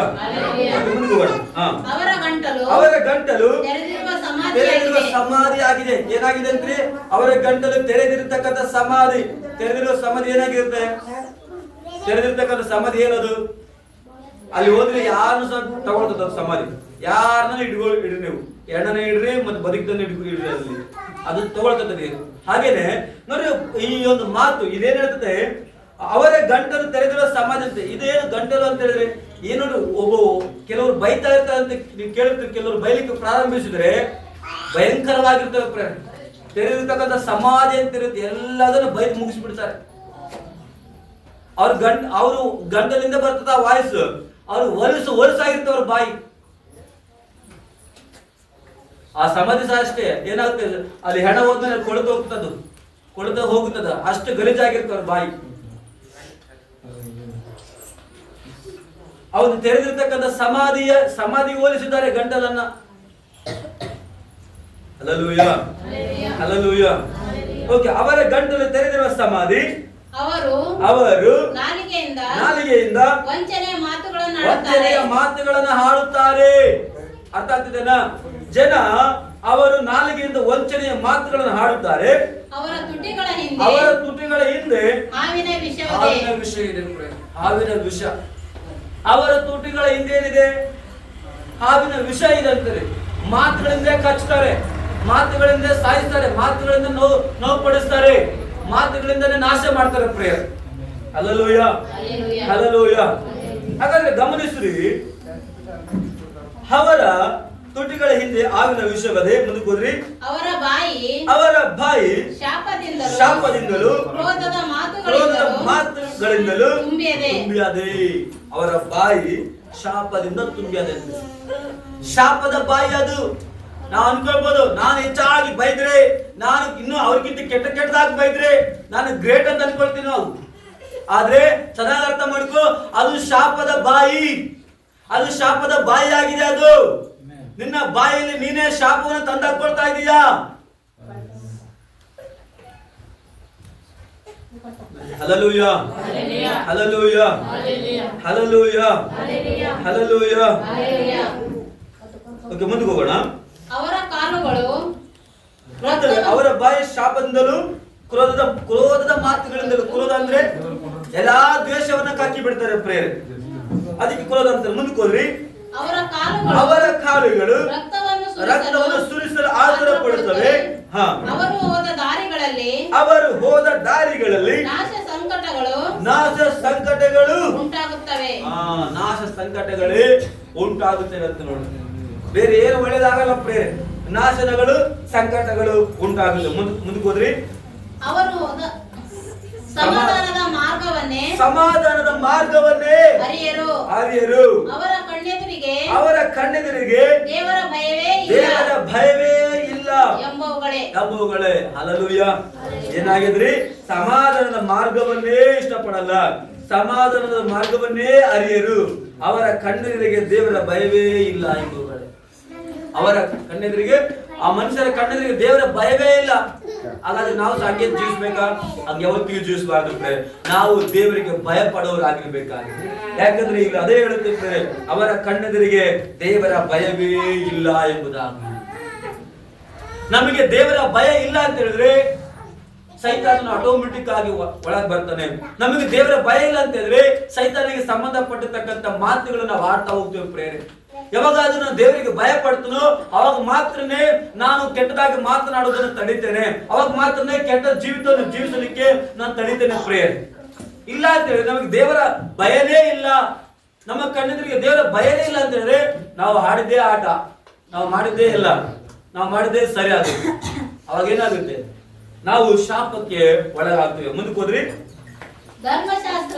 ಧರ್ಮಶಾಸ್ತ್ರದ ನುಡಿಗಳೆಲ್ಲವೂ ಆ ಶಾಸ್ತ್ರಕ್ಕೆ ಒಳಗಾದವರಿಗೆ ಹೇಳುವೆ ಎಂದು ಬಲ್ಲವಷ್ಟೇ. ಹೀಗೆ ಎಲ್ಲರ ಬಾಯಿ ಕಟ್ಟಿ ಹೋಗುವುದು. ಲೋಕವೆಲ್ಲ ದೇವರ ಮುಂದೆ ಅಪರಾಧಿಯಾಗಿ ನಿಲ್ಲುವುದು ಎಂಬುದಾಗಿ ನಾವು ನೋಡುತ್ತೇವೆ. ಹಲ್ಲೆಲೂಯಾ. ಹಾಗಾದ್ರೆ ಧರ್ಮಶಾಸ್ತ್ರದ ನುಡಿಗಳೆಲ್ಲವೂ ಏನಾಗಿದ್ದಾವೆ? ಆ ಶಾಸ್ತ್ರಕ್ಕೆ ಒಳಗಾದವರಿಗೆ ಹೇಳುವೆ ಎಂದು ಬಲ್ಲವಷ್ಟೇ. ಯಾರಿಗೆ ಹೇಳ್ತಾರೆ? ಹಾಗಾದ್ರೆ ಆ ಶಾಸ್ತ್ರಕ್ಕೆ ಒಳಗಾದವರಿಗೆ ಹೇಳ್ತಾ ಇದ್ದೀವಿ. ನೀವೆಲ್ಲರೂ ಸಹ ಏನಾಗಿದ್ದೀರಾ? ಈ ಶಾಸ್ತ್ರಕ್ಕೆ ಒಳಗಾದವರೇ. ಧರ್ಮಶಾಸ್ತ್ರಕ್ಕೆ ಅಂದ್ರೆ ಈ ವಾಕ್ಯಕ್ಕೆ ಒಳಗಾದವರಾಗಿದ್ದೀರಾ, ಸತ್ಯವೇದಕ್ಕೆ ಒಳಗಾದವರಾಗಿದ್ದೀರಾ. ಅದಕ್ಕಾಗಿ ನಿಮಗೆ ಬೋಧಿಸಬೇಕಾಗ್ತದೆ ಪ್ರೇಯರ್, ಅದಕ್ಕಾಗಿ ನಿಮಗೆ ಬೋಧಿಸಬೇಕಾಗುತ್ತೆ, ಅದಕ್ಕಾಗಿ ನೀವು ಇದನ್ನು ಕೇಳಬೇಕು, ಅದಕ್ಕಾಗಿ ನೀವು ಇದರ ಪ್ರಕಾರವಾಗಿ ನಡ್ಕೊಳ್ಬೇಕು. ಒಂದು ವೇಳೆ ನೀವು ಇದಕ್ಕೆ ಒಳಗಾಗಿದ್ದಿಲ್ಲ ಅಂದ್ರೆ ಇಲ್ಲಿ ಬರ್ತಾ ಇರ್ಲಿಲ್ಲ. ಈ ಸತ್ಯವೇದಕ್ಕೆ ಒಳಗಾಗಿದ್ದಿಲ್ಲ ಅಂದ್ರೆ, ದೇವ್ರ ಮಾತಿಗೆ ಒಳಗಾಗಿದ್ದಿಲ್ಲ ಅಂದ್ರೆ ನೀವು ಇಲ್ಲಿ ಕೂಡ್ತಾ ಇರ್ಲಿಲ್ಲ. ನೋಡಿ, ಈಗ ನೀವು ಒಂದೇ ಇದ್ದೀರಾ. ಈ ಊರಲ್ಲಿ ಎಷ್ಟು ಜನ ಇದ್ದಾರೆ? ಈಗ ಯಾವ ಊರಿಂದ ಬಂದಿರಾ? ಆ ಊರಲ್ಲಿ ಎಷ್ಟು ಜನ ಇದ್ದಾರೆ? ಯಾಕೆ ನೀವು ಒಂದೇ ಬಂದಿದ್ದೀರಾ? ಅವರೆಲ್ಲ ಒಳಗಾಗಿಲ್ಲ, ಅದಕ್ಕೆ ಅಲ್ಲೇ ಇದ್ದಾರೆ. ನಾವು ನೀವು ಒಳಗಾಗಿದ್ದೇವೆ. ಅದಕ್ಕಾಗಿ ನಾವು ದೇವರ ವಾಕ್ಯವನ್ನ ಕೇಳುತ್ತಾ ಇದ್ದೇವೆ. ಆಮೇಲೆ ಹಲ್ಲೆಲೂಯಾ. ಹಾಗಾದ್ರೆ ಗಮನಿಸಿರು, ದೇವರು ಮಾನವರಿಗಾಗಿ ಕಳುಹಿಸಿದ ವಾಕ್ಯವೆಂಬಾತನು ಬೆಳಕಾದನು ಎಂಬುದಾಗಿ ಇಲ್ಲಿ ನೋಡ್ತೇವೆ. ಏನಾಗಿದ್ದಾನೆ? ದೇವರು ಮಾನವರಿಗಾಗಿ ಕಳಿಸಿದ್ರು ಪ್ರೇರೆ. ಕಳಿಸಿದಾತನು ಏನಾಗಿದ್ದಾನೆ? ಕಳಿಸಿದ ವಾಕ್ಯವೆಂಬಾತನು ಬೆಳಕಾದವನು. ಈ ಲೋಕದ ಸೃಷ್ಟಿಕರ್ತನು ಮುಂದಿನ ವಚನಗಳನ್ನ ಒತ್ತಿ ಹೇಳುವ ಹಾಗೆ ಆತನು ನೇಮಿಸಿದ ರಕ್ಷಕನು ಆದ ಕರ್ತನಾದ ಯೇಸುವನ್ನು ಅಂಗೀಕರಿಸಿದವರೇ ಮಾತ್ರ ಅವರು ದೇವರ ಮಕ್ಕಳಾಗುತ್ತಾರೆ ಎಂಬುದಾಗಿ. Hallelujah, hallelujah. ಹಾಗಾದ್ರೆ ದೇವರು ಏನ್ ಮಾಡಿದ್ದಾರಂತ್ರಿ? ದೇವರು ಏನ್ ಮಾಡಿದಾರೆ ಅಂತ ನೋಡೋದಾದ್ರೆ ಅಲ್ಲ ನೋಡ್ತೇವೆ. ಇದೇ ಯೋಹಾನ್ ಬರೆಸುವ 1ನೇ ಅಧ್ಯಾಯದ ಮತ್ತು 14ನೇ ವಚನದಲ್ಲಿ ಹೇಳುತ್ತೆ. ಹೋದ್ರೆ ಆ ವಚನ ಯೋಹಾನ್ ಬರೆಸುವ 1ನೇ ಅಧ್ಯಾಯದ 14ನೇ ವಚನ ಹೋದ್ರಿ.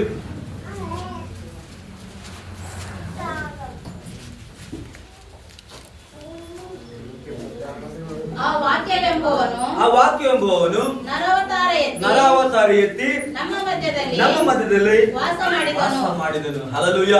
ಹಾಗಾದ್ರೆ ವಾಕ್ಯವೆಂಬ ಆತನನ್ನು ದೇವರು ಕಳಿಸಿಕೊಟ್ಟಿದ್ದಾನೆ ಪ್ರೇರೆ ಭೂಮಿಯಲ್ಲಿ. ಹಾಗಾದ್ರೆ ಗಮನಿಸ್ರಿ, ಏನಾಗ್ತದೆ ಹಾಗಾದ್ರೆ ಇಲ್ಲಿ? ವಾಕ್ಯವೆಂಬ ಆತನನ್ನ ದೇವರು ಕಳಿಸಿಕೊಟ್ಟಿದ್ದಾರೆ. ಆ ವಾಕ್ಯವೆಂಬ ಆತನು ಏನಾಗಿದ್ದಾನೆ? ಆತನು ಬೆಳಕಾಗಿದ್ದಾನೆ ಪ್ರೇರೆ. ದೇವರು ಮಾನವರಿಗಾಗಿ ಕಳಿಸಿದ ವಾಕ್ಯವೆಂಬ ಆತನು ಬೆಳಕಾದವನು, ಈ ಲೋಕದ ಸೃಷ್ಟಿಕರ್ತನು. ಮುಂದಿನ ವಚನಗಳನ್ನು ಒತ್ತಿ ಹೇಳುವ ಹಾಗೆ ಆತನು ನೇಮಿಸಿದ ರಕ್ಷಕನು ಆದ ಕರ್ತನಾದ ಯೇಸುವನ್ನು ಯಾರೆಲ್ಲ ಅಂಗೀಕರಿಸಿಕೊಳ್ತಾರೋ, 12ನೇ ವಚನ ಪ್ರಕಾರವಾಗಿ ಯಾರೆಲ್ಲ ಆತನನ್ನು ಅಂಗೀಕರಿಸುತ್ತಾರೋ ಅವರು ಮಾತ್ರನೇ ಅವರು ದೇವರ ಮಕ್ಕಳು ಅನ್ನಿಸಿಕೊಳ್ಳುತ್ತಾರೆ. ಇಲ್ಲಪ್ಪ ಅಂತ ಹೇಳಿದ್ರೆ ಪ್ರೇರೆ, ಯೇಸುವನ್ನು ಅಂಗೀಕರಿಸಿಕೊಂಡಿಲ್ಲ, ಯೇಸುವಿನ ಹೆಸರು ನಂಬಿಕೆ ಇಟ್ಟಿಲ್ಲ ಅಂತ ಹೇಳಿದ್ರೆ ನಾವು ದೇವರ ಮಕ್ಕಳಾಗಲಿಕ್ಕೆ ಸಾಧ್ಯನೇ ಇಲ್ಲ. Hallelujah, hallelujah, hallelujah, hallelujah. ಅರ್ಥ ಆಗ್ತಿದೆನಾ? ಹಾಗಾದ್ರೆ ಏನು ದೇವರ ಮಕ್ಕಳ ಜೀವಿತ ಹೇಗಿರಬೇಕು? ದೇವರ ಮಕ್ಕಳ ಅಲ್ಲದವರ ಜೀವಿತ ಹೇಗಿತ್ತು? ದೇವರ ಮಕ್ಕಳಾಗಿದ್ದೇವೆ, ನಮ್ಮ ಜೀವಿತ ಹೇಗಿರುತ್ತೆ? ಅದು ಸ್ವಲ್ಪ ನಾವು ಅರ್ಥ ಮಾಡ್ಕೊಳ್ಬೇಕು. ಮನಸ್ಸು ಬಂದಂತೆ ನಾವು ಭೂಲೋಕದಲ್ಲಿ ಏನ್ ಮಾಡಿದ್ರು ನಡೆಯುತ್ತೆ, ಯಾರು ಕೇಳೋದಿಲ್ಲ, ಯಾರು ಹೇಳೋದಿಲ್ಲ ಅಂತ ಅನ್ಕೊಂಡ್ರೆ ಪ್ರಿಯರೇ, ನಮಗೆ ಹೇಳೋದಕ್ಕೆ ಕೇಳೋದಕ್ಕೆ ದೇವರಿದ್ದಾನೆ, ಸತ್ಯವೇದ ಇದೆ. ಆಮೇಲೆ ಹಲ್ಲೆಲೂಯ, ಸೇವಕರಾಗಿರ್ತಕ್ಕಂಥ ನಾವುಗಳು ಸಹ ಇದ್ದೇವೆ. ದೇವರು ಏನ್ ಮಾಡ್ತಾರೆ? ಆತನು ಲೆಕ್ಕವನ್ನು ಕೇಳುವನಾಗಿದ್ದಾನೆ ಪ್ರೇರೆ. ಲೆಕ್ಕವನ್ನು ನಾವು ಒಪ್ಪಿಸಬೇಕಾಗುತ್ತೆ. ಆಮೇಲೆ ಹಲ್ಲೆಲೂಯ. ಇನ್ನೊಂದು ವಚನವನ್ನ ಓದೋಣ.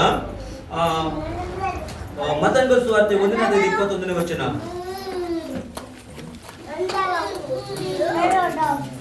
ಮತ್ತಾಯ 1:21 ಬೇಗ ಓದಿ. ಆಕೆಯು ಒಬ್ಬ ಮಗನನ್ನು ಹಡಿಗಳು, ನೀನು ಆತನಿಗೆ ಹೆಸರಿಡಬೇಕು.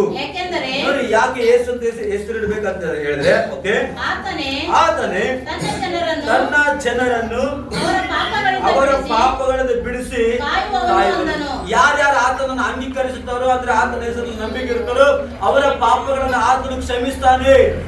ಅದಕ್ಕಾಗಿ ಹೇಳುತ್ತದೆ, ಯಾಕೆಂದ್ರೆ ಆತನೇ ತನ್ನ ಜನರ ಅವರ ಅಪರಾಧಗಳಿಂದ ಬಿಡಿಸಿ ಕಾಯುವುದು ಎಂಬುದಾಗಿ ಪ್ರೇರೆ.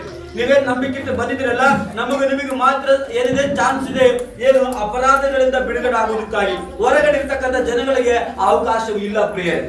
ಆಮೇಲೆ ಹಲ್ಲೆಲೂಯ, ಹಲ್ಲೆಲೂಯ. ಯೇಸು ಕ್ರಿಸ್ತನು ಅಪರಾಧಗಳಿಂದ ಪಾಪಗಳಿಂದ ನಮ್ಮನ್ನ ಬಿಡಿಸಲಿಕ್ಕೆ ಶಕ್ತನಾಗಿದ್ದಾನೆ. ಆಮೇಲೆ ಹಲ್ಲೆಲೂಯ. ಅಪೊಸ್ತಲರ ಕೃತ್ಯ 4ನೇ ಅಧ್ಯಾಯದ 12ನೇ ವಚನವನ್ನು ಓದಿ. ಅಪೊಸ್ತಲರ ಕೃತ್ಯ 4ನೇ ಅಧ್ಯಾಯದ 12ನೇ ವಚನ ಬೇಗ ಓದ್ರಿ.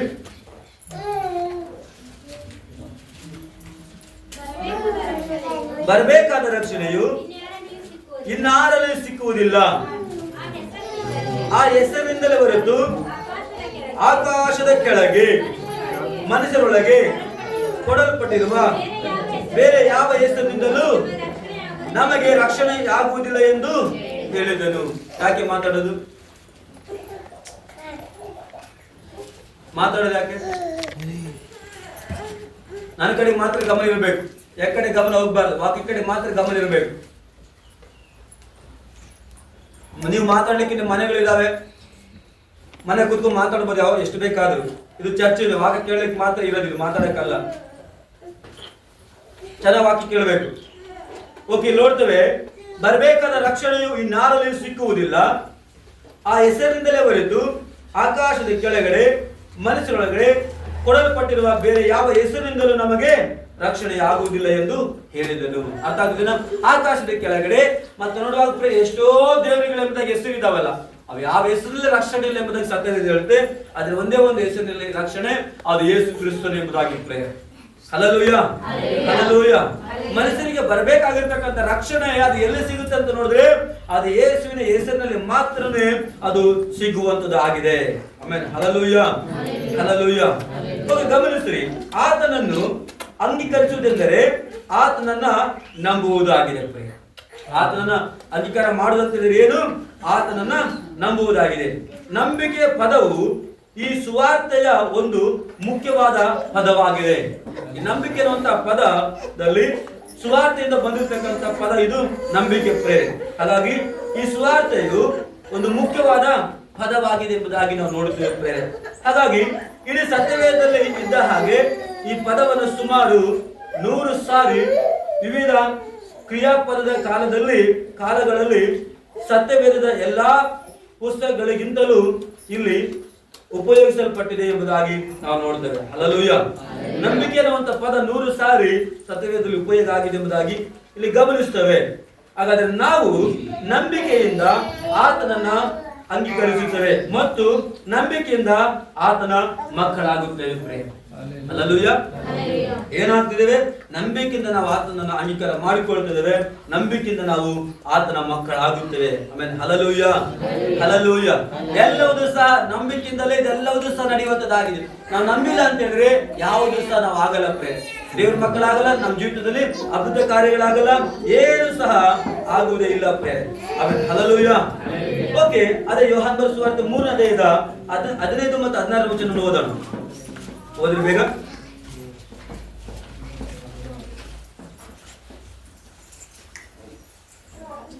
ಬೇಗ ಓದ್ರಿ.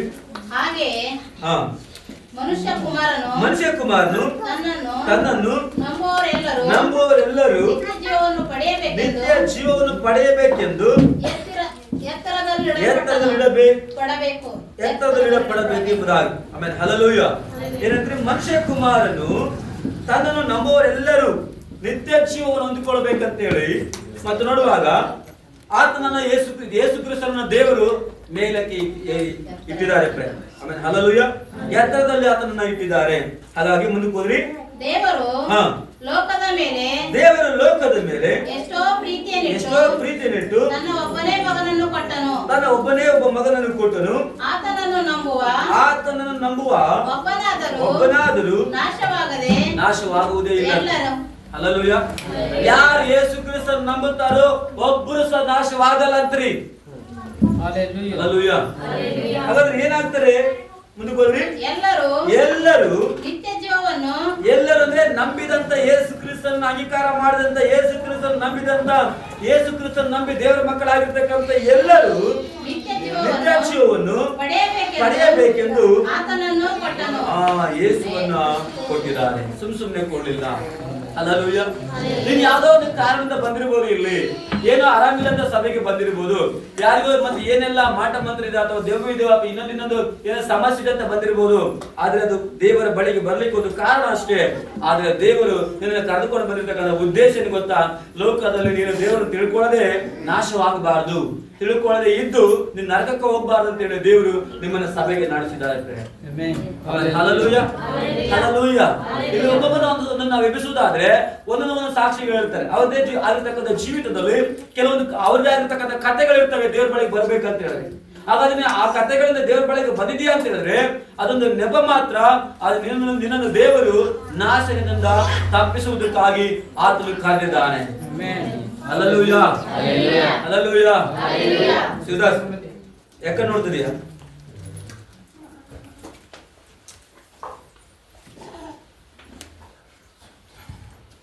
Hallelujah, hallelujah.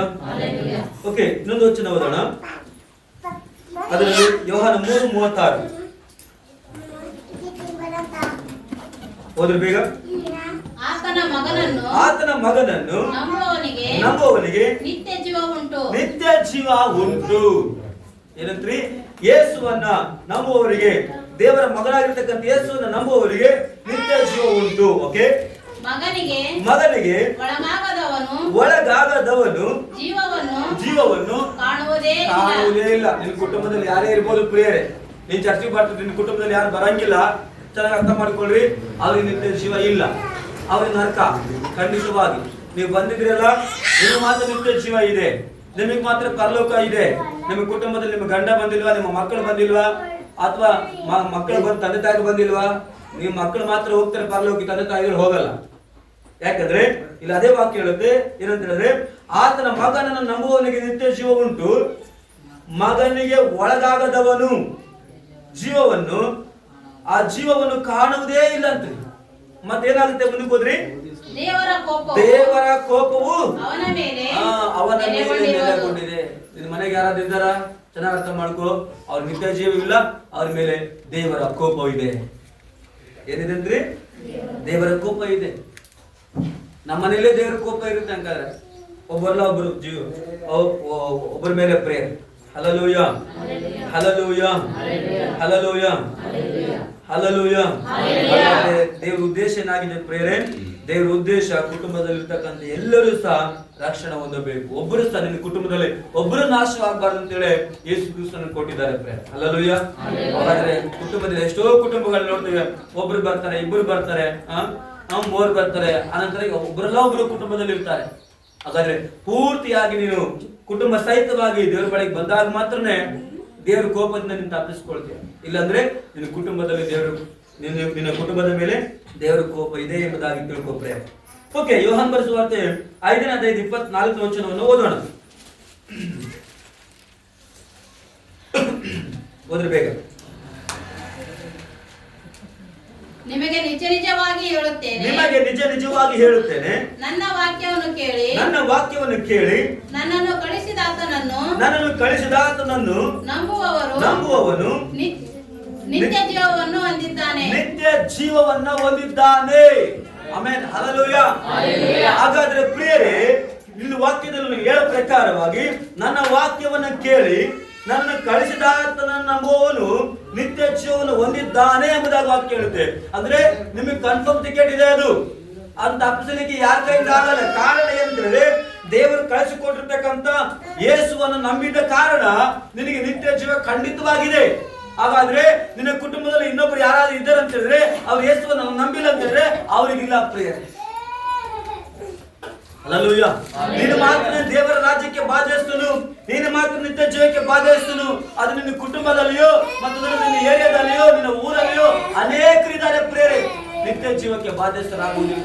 ನಿನ್ನ ಸಂಬಂಧಿಕರು ಅನೇಕರಿದ್ದಾರೆ, ನಿತ್ಯ ಜೀವಕ್ಕೆ ಬಾಧ್ಯಸ್ಥರಾಗುವುದಿಲ್ಲ. ಒಂದು ಜಾತಿ ಹೆಸರು ಹೇಳ್ಕೊಂಡು ಸಭೆಗೆ ಬರಲ್ಲ, ಮತ್ತೆ ಇನ್ನೊಂದು ಹೆಸರು ಹೇಳ್ಕೊಂಡು ಸಭೆಗೆ ಮತ್ತೆ ನೋಡಿ ಯೇಸುನ ಮತ್ತೆ ಸ್ವೀಕಾರ ಮಾಡಲ್ಲ. ಅಂತವರೆಲ್ಲ ಎಲ್ಲಿ ಹೋಗ್ತಾರೆ? ಅವ್ರ ನಿತ್ಯ ಜೀವನ ಸೇರುವುದಿಲ್ಲ. ಅವರ ಜಾತಿ ಅವರನ್ನ ನಿತ್ಯ ಜೀವಕ್ಕೆ ನಡೆಸುವುದಿಲ್ಲ ಪ್ರೇರೆ. ಅವರ ಕುಲ ಅವರನ್ನ ನಿತ್ಯ ಜೀವಕ್ಕೆ ನಡೆಸುವುದಿಲ್ಲ. ಅವರ ಪಂಗಡಗಳು ಅವರನ್ನ ನಿತ್ಯ ಜೀವಕ್ಕೆ ನಡೆಸುವುದಿಲ್ಲ. ನಿತ್ಯ ಜೀವಕ್ಕೆ ನಡೆಸುವುದು ಒಂದೇ ಒಂದು, ಅದು ಯೇಸುವಿನ ನಾಮವಾಗಿದೆ ಪ್ರಿಯರೇ. ಹಲ್ಲೆಲೂಯ. ಯಾವುದೇ ಜಾತಿ ಆಗಿರ್ಲಿ, ಯಾವುದೇ ಕುಲ ಆಗಿರ್ಲಿ, ಯಾವುದೇ ಭಾಷೆ ಆಗಿರ್ಲಿ, ಅವು ಯಾವ ಸಹ ನಿತ್ಯ ಜೀವಕ್ಕೆ ನಡೆಸುವುದಿಲ್ಲ ಪ್ರಿಯರೇ. ಹಾಗಾದ್ರೆ ಎಲ್ಲವನ್ನ ಬಿಟ್ಟು ಬಂದಾಗ ಯೇಸು ಕ್ರಿಸ್ತ ನಂಬಿದಾಗ ಮಾತ್ರ ಆ ನಿತ್ಯ ಜೀವಕ್ಕೆ ನೀನು ಬಾಧ್ಯಸ್ಥನಾಗ್ತೀಯ. Hallelujah, hallelujah. ಸಂಬಂಧಿಕರು ಹಿಂಗಂತಾರೆ, ನಮ್ಮ ಜಾತಿಯವರು ಹಿಂಗಂತಾರೆ, ನಮ್ಮ ಹಾವ್ರು ಹಿಂಗಂತಾರೆ, ಹಿಂಗಂತಾರೆ ಅಂತ ಹೇಳಿ ಯೇಸುವನ್ನು ನೀನು ಕಳ್ಕೊಂಡ್ರೆ ನೀನು ನಿತ್ಯ ಜೀವನ ಕಳ್ಕೊಳ್ತೀಯ. ಹಲ್ಲೆಲೂಯ. ಅದಕ್ಕೆ ಹೇಳಿದೆ ನಾನು, ಯೇಸುವಿಂದ ದೂರ ಮಾಡ್ತಕ್ಕಂಥದ್ದು ಯಾವುದೇ ಆಗಿರಲಿ, ಅದು ಪಾಪವೇ ಆಗಿರೋದು, ಜಾತಿ ಆಗಿರಲಿ, ಅದು ಮನುಷ್ಯನಾಗಿರ್ಲಿ, ನೀನು ಬಿಟ್ಟು ದೂರ ಬರಬೇಕಾಗಿದೆ. ನೀನು ಬಿಟ್ಟು ಯೇಸುವಿನ ಹತ್ರ ಬರಬೇಕಾಗಿದೆ ಪ್ರೇರ. ಅವಾಗ ಮಾತ್ರ ನಿಮಗೆ ನಿತ್ಯ ಜೀವ ಇದೆ ಪ್ರೇರ. ಹಾಗಾಗಿ ನೀವು ನೋಡ್ತೇವೆ, ಆತನನ್ನ ವಾಕ್ಯವನ್ನು ಕೇಳಿ ನನ್ನನ್ನು ಕಳಿಸಿದ ಆತನ ನಂಬುವವನು ನಿತ್ಯ ಜೀವನ ಹೊಂದಿದ್ದು ಆಗಿದ್ದಾನೆ. ಮುಂದಕ್ಕೆ ಹೋದ್ರಿ, ಅವನು ತೀರ್ಪಿಗೆ ಗುರಿ ಆಗುವುದಿಲ್ಲ ಅಂತ ನೋಡ್ರಿ. ನ್ಯಾಯ ತೀರ್ಪಿನಲ್ಲಿ ನೀವು ಹೋಗಲ್ಲ ಅಲ್ಲಿ. ಯಾಕಂದ್ರೆ ಡೈರೆಕ್ಟ್ ಆಗಿ ನಿಮಗೆ ನಿತ್ಯ ಜೀವ ಇದೆ ಪ್ರೇರೆ. ಡೈರೆಕ್ಟ್ ಆಗಿ ನೀವು ಹೋಗ್ಬೋದು. ಏನ್ ಮಾಡ್ಬೋದು ಅಂತ ಹೇಳಿದ್ರೆ, ಇಲ್ಲಿ ನೋಡ್ತೇವೆ, ನಾವು ಎಲ್ಲಿಗೆ ಹೋಗ್ಬೇಕಾದ್ರೆ ಟಿಕೆಟ್ ಬುಕ್ ಮಾಡ್ಕೊಳ್ತೇವೆ ಮುಂಚಿತವಾಗಿ. ನಾವು ಬುಕ್ ಮಾಡ್ಕೊಂಡಾಗ ಡೈರೆಕ್ಟ್ ಟ್ರೈನ್ ಹೋಗಿ ಹಾಕ್ತಿವಿ. ನಾವು ಮತ್ತೊಂದ್ಸಲ ಹೋಗಿ ಕೌಂಟರ್ ಟಿಕೆಟ್ ತಗೊಂತೀವಿ ಇಲ್ಲ. ಯಾಕೆ? ರಿಸರ್ವೇಶನ್ ಆಗಿದೆ ಆಲ್ರೆಡಿ. ನಾವು ಒಂದು ವಾರದಿಂದನೋ ಒಂದು ತಿಂಗಳಿಂದನೋ ಬುಕ್ ಮಾಡಿದ್ದೇವೆ ನಾವು ಆಲ್ರೆಡಿ. ಹಾಗಾಗಿ ನಾವೇನ್ ಮಾಡ್ತೇವೆ, ಟ್ರೈನ್ ಬಂದಿದೆ ತಡ, ನಾವು ಹೋಗಿ ಒಳಗಡೆ ಕೂತ್ಕೊಳ್ಳಿ. ಅಧಿಕಾರ ಇದೆ. ಯಾಕೆ? ಆ ಟಿಕೆಟ್ ನನ್ನ ಹತ್ರ ಇದೆ ಅನ್ನೋ ಅಧಿಕಾರ ಇದೆ ಪ್ರೇರ ನನಗೆ. ನಾನು ರೊಕ್ಕ ಕೊಟ್ಟು ಆಲ್ರೆಡಿ ಸೀಟನ್ನ ಖರೀದಿ ಮಾಡಿದ್ದೇನೆ ಎಂಬುದಾಗಿ ಏನಿದೆ ಅಧಿಕಾರ ಇದೆ. ಅಧಿಕಾರ ಪತ್ರ ಏನ್ ಮಾಡುತ್ತೆ, ನಾವು ನಮ್ಮನ್ನ ಅಲ್ಲಿ ಹೋಗಿ ಒಳಗಡೆ ಹೋಗ್ಲಿಕ್ಕೆ ಬಿಡುತ್ತೆ. ಹಂಗೇನೆ ದೇವರ ರಾಜ್ಯದಲ್ಲಿ ಇನ್ನು ಮುಂಚಿತವಾಗಿ ನೀನು ದೇವರನ್ನು ನಂಬಿಕೊಂಡಿದ್ರೆ ಖಂಡಿತವಾಗಿ ಆ ನಿತ್ಯ ಜೀವ ಎನ್ನುವ ಒಂದು ಅಧಿಕಾರ ನಿನ್ನನ್ನ ಒಳಗಡೆ ಕರ್ಕೊಂಡು ಹೋಗುವಂತದ್ದಾಗಿದೆ. Hallelujah, hallelujah, hallelujah. ತೀರ್ಪಿಗೆ ಒಳಗಾಗುವುದಿಲ್ಲ. ಮುಂದಕ್ಕೋದ್ರಿ, ಮರಣದಿಂದ ಪಾರಾಗಿ ಜೀವಕ್ಕೆ ಸೇರಿದ್ದಾನೆ. ಯಾರಿಂದ ಪಾರಾಗಿದ್ದಾನ್ರಿ? ಮರಣದಿಂದ ಪಾರಾಗಿದ್ದಾನೆ. ಮರಣ ಅನ್ನುವಂಥದ್ದು ಇದು ಶರೀರದಿಂದ ಸಾಯುವಂಥದ್ದಲ್ಲ ಪ್ರೇರೆ. ಮರಣ ಅನ್ನುವಂಥದ್ದು ನರಕದಿಂದ ತಪ್ಪಿಸಿಕೊಳ್ಳುವಂಥದ್ದಾಗಿದೆ. ಮರಣ ಅಂತ ಹೇಳಿದ್ರೆ ಈ ಶರೀರಕ್ಕೆ ಸಾವು ಬರೋದಲ್ಲ ಪ್ರೇರೆ. ಭೂಮಿ ಮೇಲೆ ಹುಟ್ಟಿದಂತ ಪ್ರತಿಯೊಂದು ಗಿಡ ಮರಗಳು ತೆಗೆದುಕೊಂಡು, ಪ್ರಾಣಿ ಪಕ್ಷಿಗಳು ತೆಗೆದುಕೊಂಡ್ರಿ, ಹುಟ್ಟಿದ ಪ್ರತಿಯೊಂದು ಸಹ ಅದಕ್ಕೆ ಮತ್ತೆ ವಯಸ್ಸಾಗುತ್ತೆ ಪ್ರೇರೆ. ಅದು ಈ ದೇಹವನ್ನು ಬಿಟ್ಟು ದೂರ ಹೋಗುವಂತದ್ದಾಗಿದೆ. ಹಾಗೇನೆ ಮರಣ ಅಂತ ಇದು ಮರಣವಲ್ಲ ಪ್ರಿಯ. ಮರಣ ಸತ್ಯವಾದ ಪ್ರಕಾರವಾಗಿ ನರಕವಾಗಿದೆ ಪ್ರಿಯರೇ. Hallelujah, hallelujah, hallelujah. ಅದಕ್ಕಾಗಿ ಮರಣದಿಂದ ಪಾರಾಗಿ ಜೀವಕ್ಕೆ ಸೇರಿದ್ದಾನೆ ಎಂಬುದಾಗಿ ವಾಕ್ಯ ಹೇಳುತ್ತೆ. ಹಾಗಾದ್ರೆ ಯೇಸು ಸ್ವಾಮಿ ನಂಬಿದೆಯಾ? ಯೇಸು ಸ್ವಾಮಿಗೋಸ್ಕರವಾಗಿ ಜಾತಿಯನ್ನ ಮತ್ತು ಮತವನ್ನ ಮತ್ತು ಇನ್ನೊಂದಿನೊಂದನ್ನು ಕಳ್ಕೊಂಡು ಬಂದಿದೆಯಾ? ಹಾಗಾದ್ರೆ ತಿಳ್ಕೊ, ನೀನು ಮರಣದಿಂದ ಪಾರಾಗಿ ನಿತ್ಯ ಜೀವಕ್ಕೆ ನೀನು ಸೇರಿದೀಯಾ. Hallelujah, hallelujah, hallelujah, hallelujah. ಏನಾಗಿದ್ದೇವೆ ಅಂತ ನಾವು ಮರಣದಿಂದ ಪಾರಾಗಿ ನಾವು ನಿತ್ಯ ಜೀವಕ್ಕೆ ನಾವು ಸೇರಿದ್ದೇವೆ ಪ್ರೇಮ. ಹಲ್ಲೆಲೂಯಾ. ಇನ್ನೊಂದು ವಚನ ಓದೋಣ. ಯೋಹಾನ್ ಬರೆಸುವ 6ನೇ ಅಧ್ಯಾಯದ 47ನೇ ವಚನ ಓದ್ರಿ ಬೇಗ. ಜೀವ ಕೊಡುವ ರೊಟ್ಟಿ ನಾನೇ. ನಿಮ್ಮ ಹಿರಿಯರು 6:47 ನಂಬಿರುವವನು ನಿತ್ಯ ಜೀವವನ್ನು ಹೊಂದಿದ್ದಾನೆಂದು ನಿಮಗೆ ನಿಜ ನಿಜವಾಗಿ ಹೇಳುತ್ತೇನೆ ಅಂತ ವಾಕ್ಯ ಹೇಳುತ್ತೆ. ಯೇಸು ಕ್ರಿಸ್ತನ ಮಾತಿರು. ನಂಬಿರುವವನು ನಿತ್ಯ ಜೀವವನ್ನು ಹೊಂದಿದ್ದಾನೆ ಎಂದು, ಹೊಂದುತ್ತಾನೆ ಅಲ್ಲ ಹೊಂದಿದ್ದಾನೆ ಎಂದು ಎಂಬುದಾಗಿ ವಾಕ್ಯ ಹೇಳುತ್ತೆ. ನಾವು ನಂಬಿದ್ದೇವೆ ಅಂದ್ರೆ ನಾವು ಹೊಂದಿಕೊಳ್ಳುತ್ತೇವೆ ಎಂಬುದಾಗಿ. ನಂಬಿರುವವನು ನಿತ್ಯ ಜೀವನ ಹೊಂದಿದನೆಂದು ನಿಮಗೆ ನಿಜ ನಿಜವಾಗಿ ಹೇಳುತ್ತೇನೆ. ಯಾರೆಲ್ಲ ಯೇಸು ಕ್ರಿಸ್ತನನ್ನು ನಂಬಿಕೊಂಡಿದ್ದೀರೋ ಅವರೆಲ್ಲರಿಗೆ ಸಹ ಪ್ರೇರೆ ನಿತ್ಯ ಜೀವ ಇದೆ. ಆಲ್ರೆಡಿ ಹೊಂದಿಕೊಂಡಿದ್ದೀರಾ. ಆ ನಿತ್ಯ ಜೀವದಲ್ಲಿ ನೀವು ಜೀವಿಸಬೇಕಾಗಿದ್ದೀರ. ಹಲ್ಲೆಲೂಯಾ. ನಿತ್ಯ ಜೀವದಲ್ಲಿ ನೀವು ಜೀವಿಸಬೇಕಾಗಿದೆ ಪ್ರಿಯ. Hallelujah, hallelujah. ಮತ್ತೆ ಅಪೊಸ್ತಲರ ಕೃತ್ಯ 16ನೇ ಅಧ್ಯಾಯದ 31ನೇ ವಚನ ಓದ್ರಿ.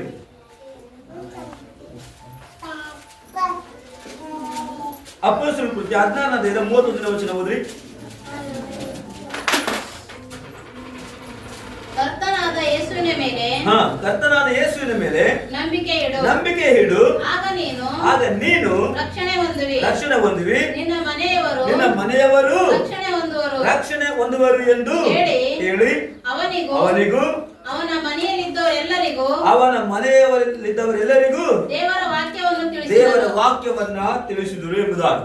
ಈ ಯಾರು ಹೇಳ್ತಾರೆ ಅಂದ್ರೆ ಪೌಲನು ಒಬ್ಬ ಸೆರೆಮನೆ ಕಾಯುವಂತ ವ್ಯಕ್ತಿಗೆ ಹೇಳ್ತಾನೆ ಪ್ರೇರೆ. ಅರ್ಥ ಆಗ್ತದ? ಮೊದಲು ನೀನು ರಕ್ಷಣೆ ಹೊಂದಿ ನಂತರ ನಿಮ್ಮ ಕುಟುಂಬವಾಸಿರ ಪ್ರಾರ್ಥನೆ ಮಾಡುವಾಗ ಏನ್ ಮಾಡ್ತಾರೆ, ನಿಮ್ಮ ಕುಟುಂಬದವರು ಸಹ ಏನ್ ಮಾಡ್ತಾರೆ, ರಕ್ಷಣೆ ಹೊಂದ್ತಾರೆ ಎಂಬುದಾಗಿ ಅಲ್ಲಿ ವಾಕ್ಯದಲ್ಲಿ ನೋಡ್ತೇವೆ. ಓಕೆ, ರೋಮ 10ನೇ ಅಧ್ಯಾಯದ 9ನೇ ವಚನ ಓದ್ರಿ